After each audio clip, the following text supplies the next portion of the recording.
Meet two people. Same city, same year, same Tuesday night.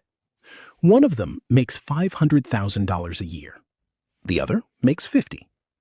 If I told you only one of them actually sleeps well at night, which one would you guess? Everyone guesses wrong. Every single time. People hear 500,000 and their brain automatically fills in the rest of the picture. The vacations, the calm, the sense of having made it. People hear 50,000 and they assume stress, tight months, checking a bank balance with a knot in their stomach. Almost nobody guesses it backwards, because we've been trained our entire lives to treat the income number as the whole story, when it's actually just one half of a much more important equation. The $500,000 earner is lying awake doing math. Mortgage on a house that's a little too big, 2 car payments, a credit card that never quite hits zero, a number in his head that keeps moving every time his income goes up. The $50,000 earner is asleep by 10:30. She saves 20% of everything she makes automatically before she ever sees it, and she hasn't thought about money since Sunday. One of them is rich on paper. The other one is actually free. And today, I want to show you why that gap exists, why it's not about the number on your paycheck at all, and why the boring habit of saving a percentage, not a dollar amount, quietly beats almost everyone chasing a bigger salary. My name is Aitan Demarok, and I spend an unreasonable amount of time studying what actually makes people feel secure with money versus what just makes them look secure. Because those two things are not the same, and confusing them is the single most expensive mistake in personal finance. If you've ever felt behind because you don't earn 6 figures, stick around, because by the end of this video, you're going to understand exactly why that feeling is lying to you. And if this changes how you think about your own number, hit subscribe, because we're just getting started. Let's start with the uncomfortable stat. Researchers have tracked something called lifestyle inflation for decades, and the pattern is almost eerie in how consistent it is. As income rises, spending rises right along with it, dollar for dollar for most people. Someone who gets a $20,000 raise doesn't bank that money. They upgrade the apartment, they upgrade the car, they start eating out 4 nights a week instead of 2. 6 months later, they're earning more and saving exactly the same amount they were before, sometimes less. The raise happened, the freedom never did. This is the trap our $500,000 earner fell into, piece by piece, over about a decade. Each promotion came with a lifestyle upgrade that felt reasonable in the moment. A bigger house, because he could technically afford the payment. A newer car, because his old one felt embarrassing next to his coworkers. Private school for the kids, because that's just what people at his income level do. None of these decisions were crazy on their own, but stack them together and you get a household that spends 95% of a $500,000 income, which means the actual freedom that income should buy never shows up. Picture the actual Tuesday night for a second, because the details matter here. He's sitting at the kitchen table with his laptop open, moving money between 2 credit cards to keep the minimum payments current, telling himself this is temporary, telling himself the next bonus will fix it. He genuinely believes he's one good quarter away from feeling comfortable. He's believed that for 6 years.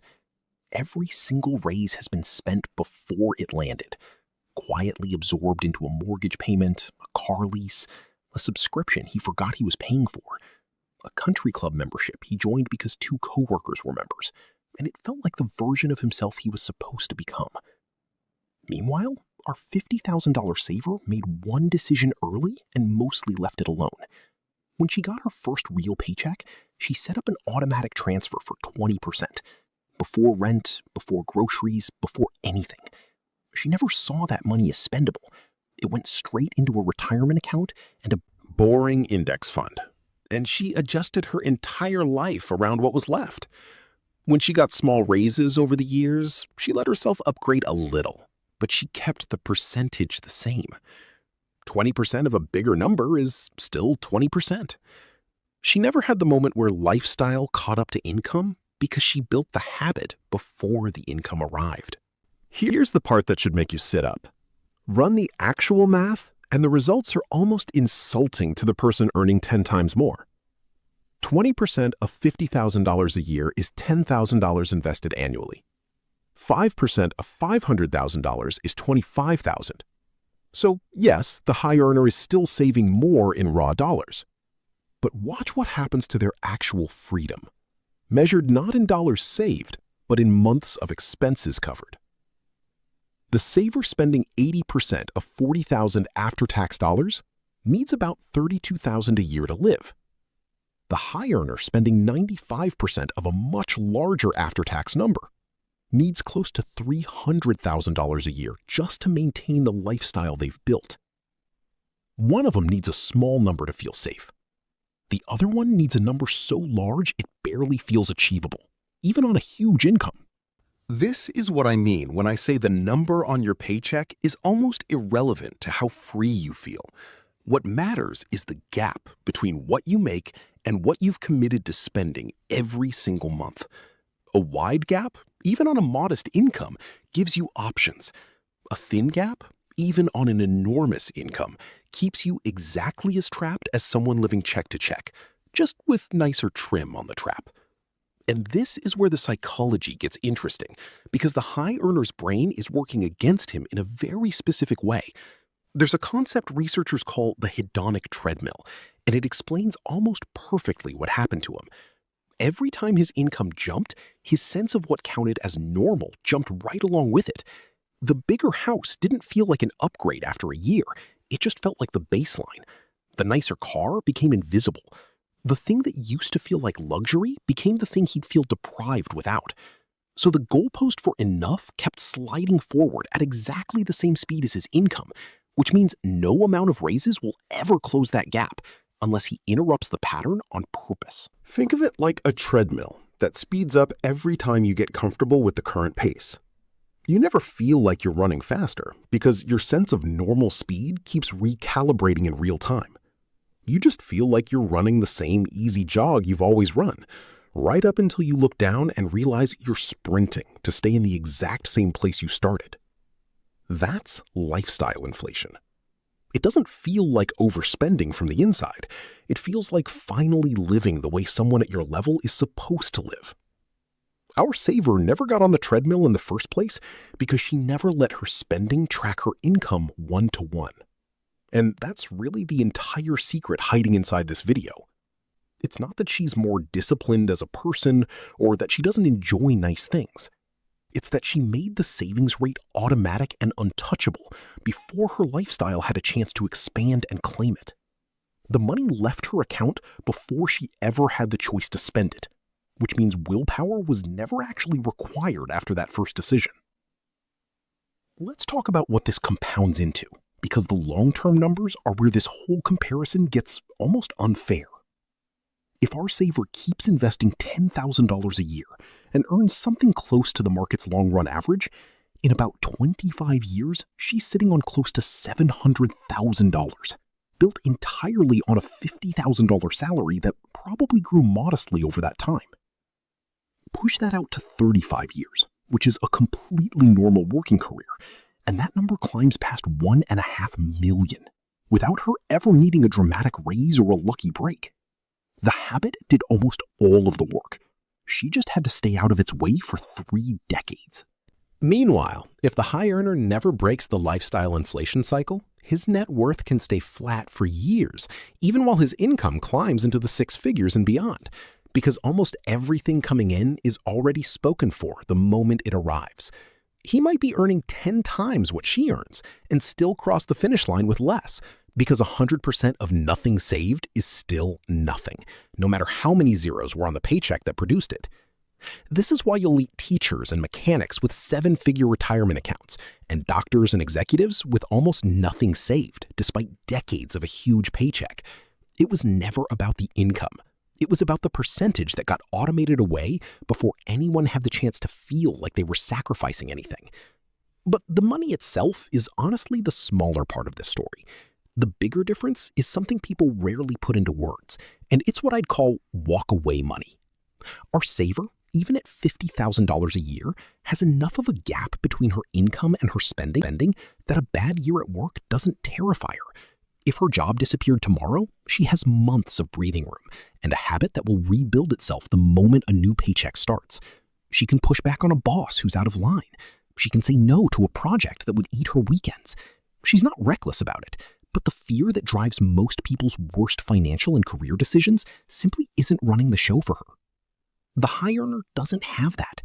Despite the impressive number on his offer letter, he can't afford to lose this job because almost nothing about his current life survives more than 60 days without that exact paycheck landing on time. So he says yes to things he shouldn't. He stays quiet in meetings when he shouldn't. He takes on extra hours he resents because the mortgage doesn't care how he feels about it. His income is enormous, and his actual leverage, the thing that determines how much control he has over his own life, is close to zero. That's the part that never shows up on a resume or a salary negotiation, and it's the part that actually determines whether money is working for you or you're working for it. Now, I want to be fair to the high earner here, because there's a version of this story where he wins. If at any point he catches the pattern, and this is the catch I promised you earlier, he can interrupt it immediately, because he actually has an advantage the saver doesn't. His income gives him room to fix this fast. If he simply capped his lifestyle where it currently sits and directed every future raise straight into investments instead of a lifestyle upgrade, he could close a decade of lost ground in a fraction of the time it would take someone earning less. The high income isn't the problem. The automatic tracking between income and spending is the problem.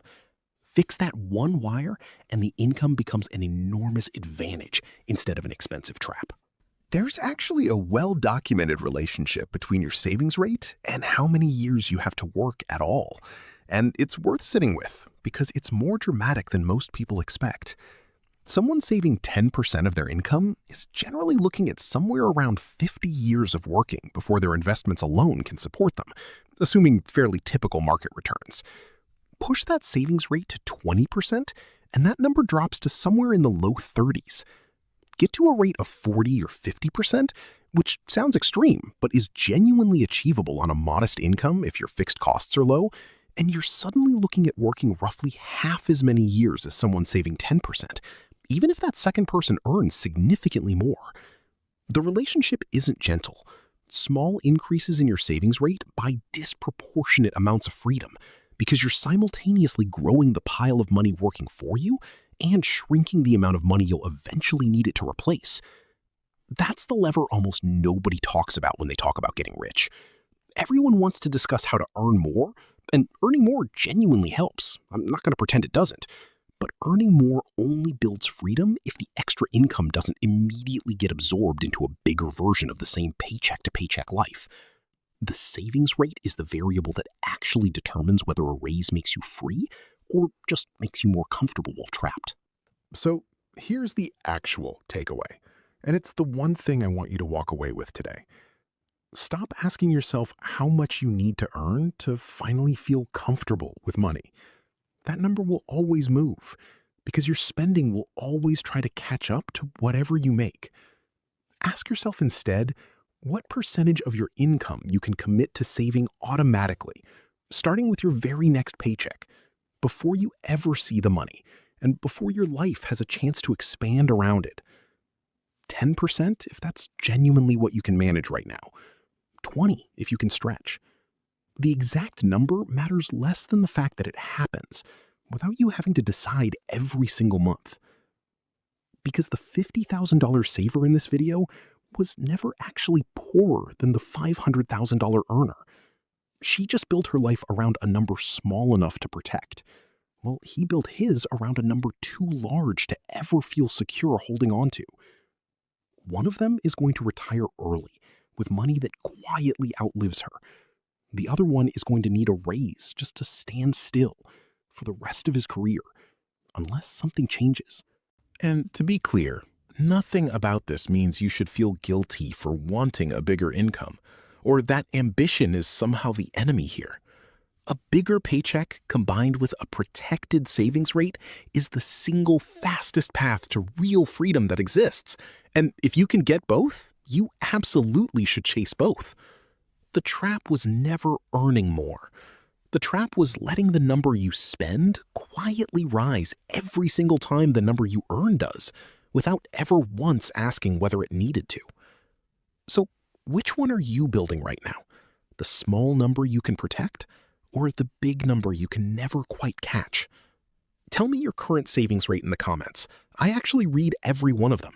And if this reframed how you think about your own paycheck, subscribe, because this channel is entirely about the milestones that actually matter, not the ones that just look impressive from the outside.